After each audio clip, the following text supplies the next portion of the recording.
So before we get into black people cannot be racist, and here's why, I first want to give you some definitions because we seem to run some of these definitions um, in conjunction with one another. So, for instance, a bigot. The definition of a bigot is a person unreasonably attached to a belief, an opinion, or faction towards people or persons based on a particular group. And next would be the word prejudice, which is a preconceived judgment before having sufficient knowledge of a, say, person or a group of people, or some say well, even a belief. Okay, so there we have bigot, or somebody being prejudiced, and these words all seem to be combined with the word racism, or racist also. So here's Dr. Price on the word racism, or being a racist. We're talking about racism.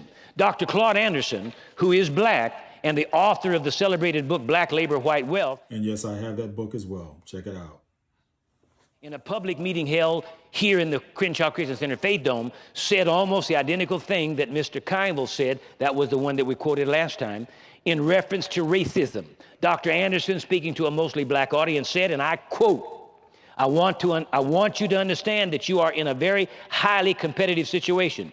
You're going to be competing to survive and prosper. And that's what racism is all about. Contrary to what anybody tells you, and I just saw a definition of racism in the Washington Post just last week, who is a noted columnist, who is a conservative. And what he was really talking about was prejudice and discrimination. He wasn't talking about racism, but he was mystifying the word. That's why I finally figured out why he's always on the wrong side of issues relating to black folk.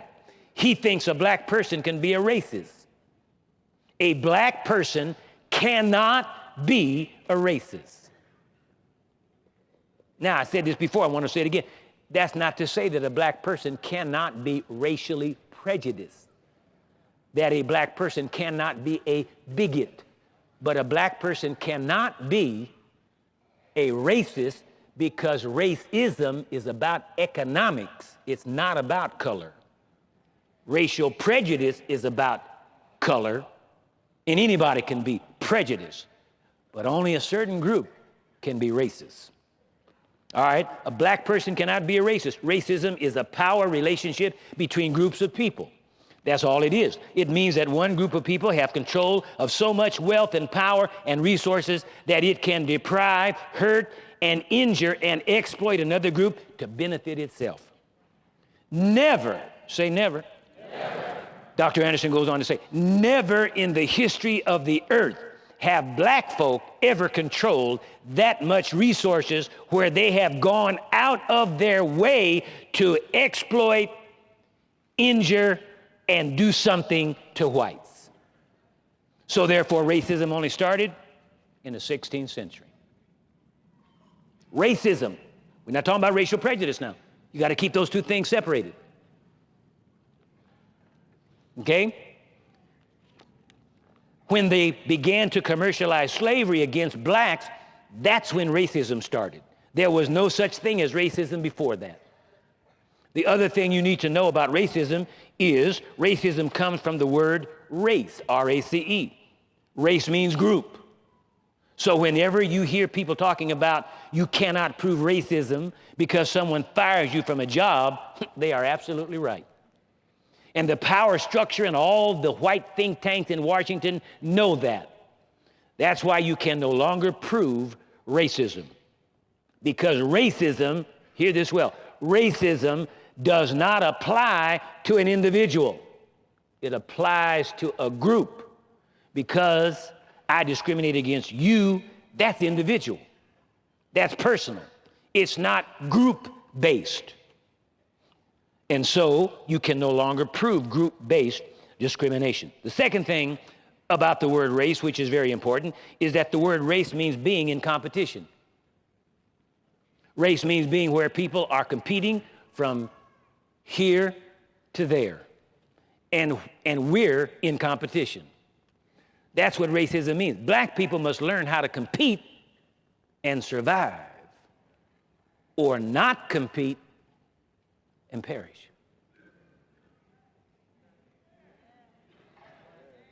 The system is stacked against you.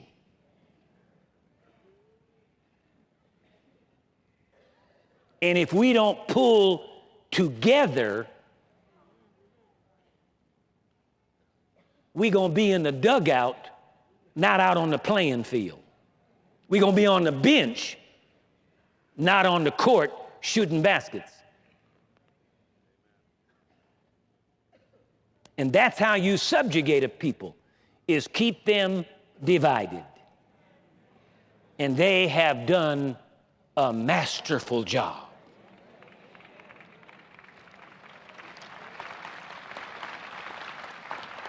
Now listen, again, black people must learn how to compete and survive. Now, see, we're not talking about being against anybody.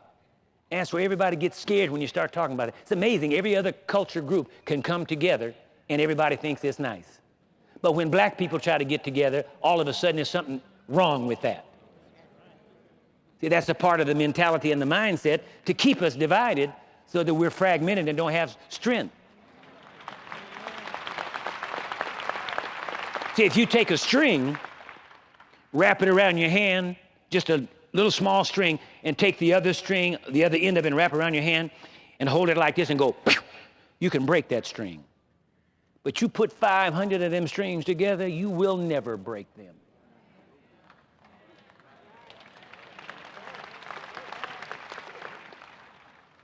All right? Now, in my humble opinion, and that's the end of the quote. Let me read that again. Black people must learn how to compete and survive or not compete and perish. End of quote.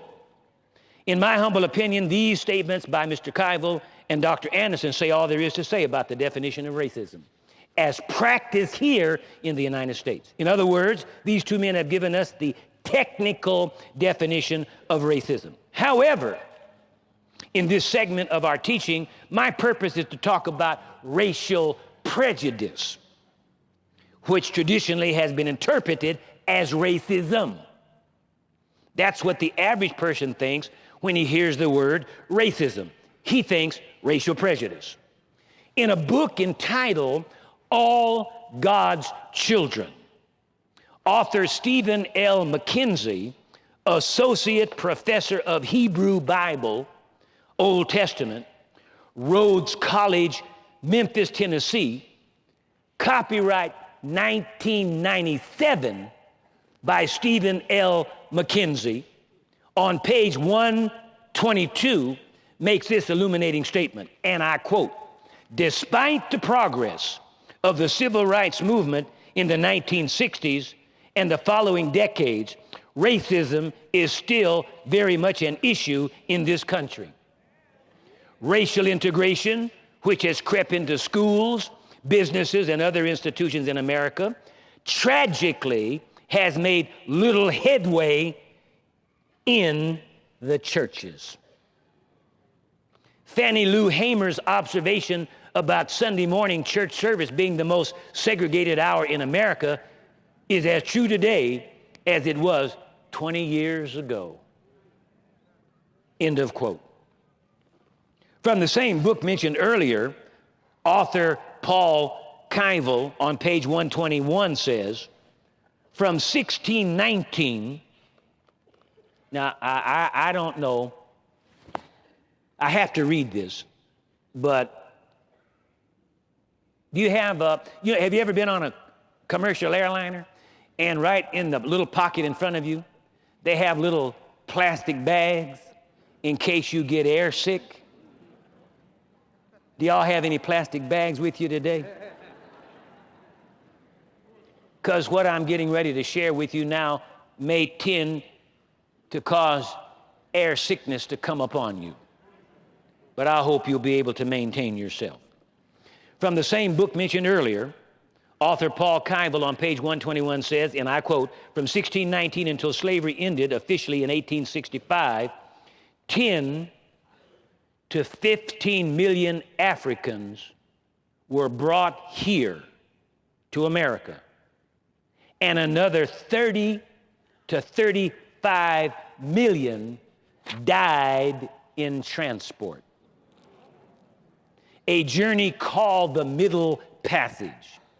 In all, 40, conservatively speaking, 40 to 50 million Africans were abducted or killed by our white American and European foreparents, end of quote.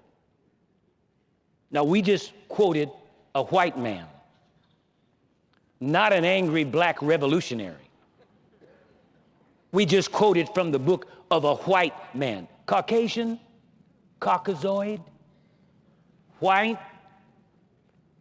40 to 50 million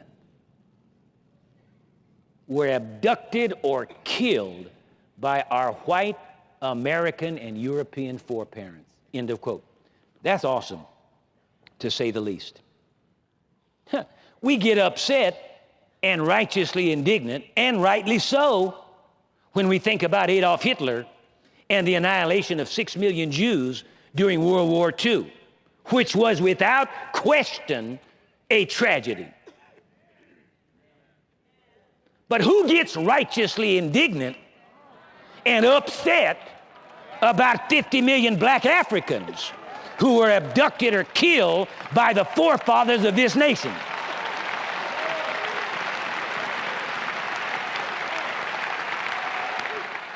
Okay, now the key in Dr. Price, reading from Dr. Anderson's book, is that black people have never gone out of their way to exploit other groups of people.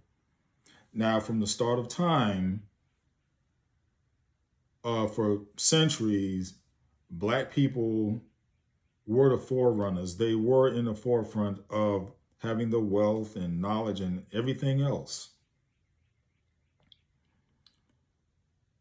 But they never went out of their way to exploit others. Well, especially white people. That just wasn't a thing.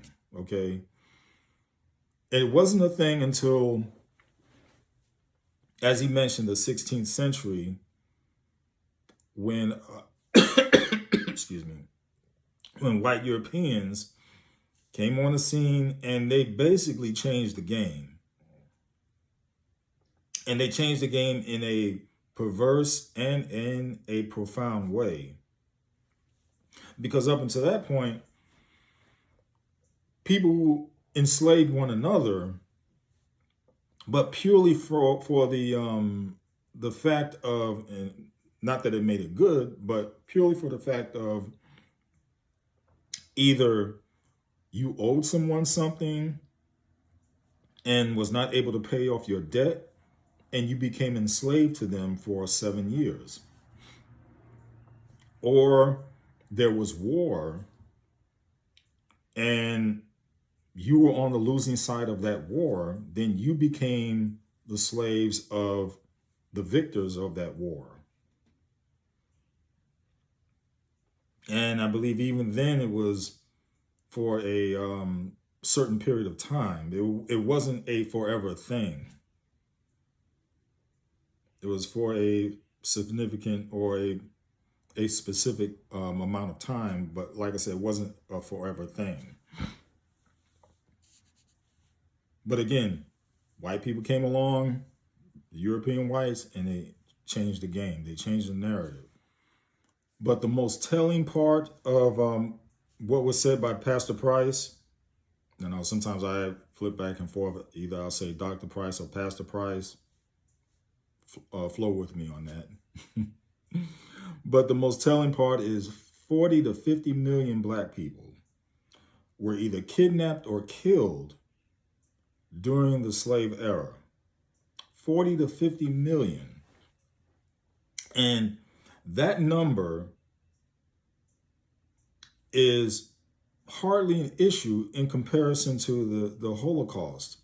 Hardly an issue in a comparison, meaning that that's a significant number.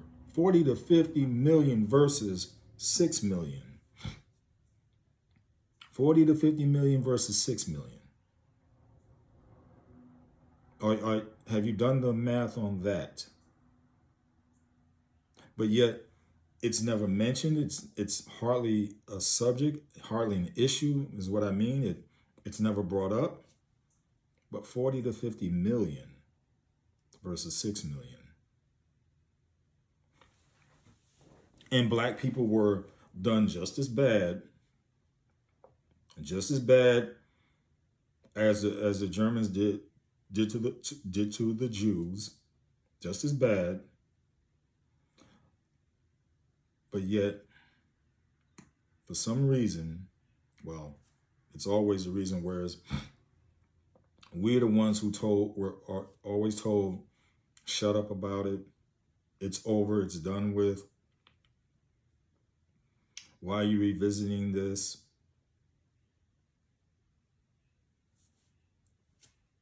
It's always being revisited by the Jews. What happened to them?